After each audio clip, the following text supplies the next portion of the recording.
కర్మ ఎవరిని వదిలిపెట్టదు బాస్, అంతకంతా వడ్డీతో సహా తిరిగిచ్చేస్తుంది.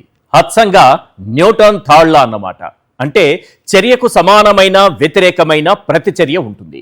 ఆ కర్మ, ఆ ప్రతిచర్య మన డిప్యూటీ సీఎం పవన్ కళ్యాణ్కు మెల్లగా అనుభవంలోకి వస్తోంది.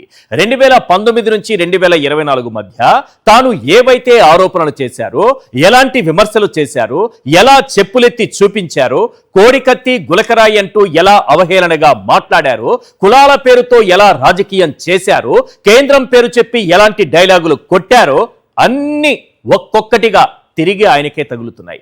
ఇంతకీ పవన్ కళ్యాణ్ ను కర్మ ఎలా నీడలా వెంటాడుతోంది?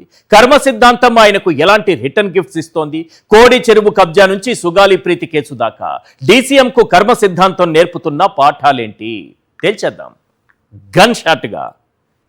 ఇక సెకండ్ టాపిక్, మెగా డిఎస్సిని దగా డిఎస్సిగా మార్చిన తండ్రి కొడుకులు స్కామ్ బయటపడేసరికి ఉక్కిరి బిక్కిరవుతున్నారు. ఈ కుంభకోణం నుంచి నిరుద్యోగుల దృష్టి మరల్చేందుకు ఎన్నో డైవర్షన్లు చేస్తున్నారు. కానీ పెద్దగా ఏదీ వర్కౌట్ కావడం లేదు. లీకుల లీలలు ఒక్కొక్కటిగా బయటకు వస్తూనే ఉన్నాయి.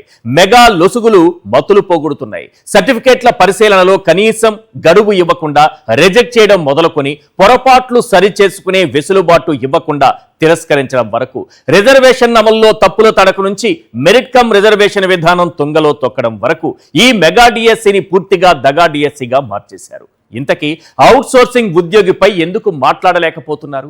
విద్యాశాఖ కార్యదర్శి వివరణ డ్యామేజ్ కంట్రోల్ చేయలేకపోయిందా? స్పోర్ట్స్ సీట్ల నియామక ప్రక్రియలో ఎలాంటి గోల్మాల్ జరిగింది తేల్చేద్దాం గన్ షాట్ గా.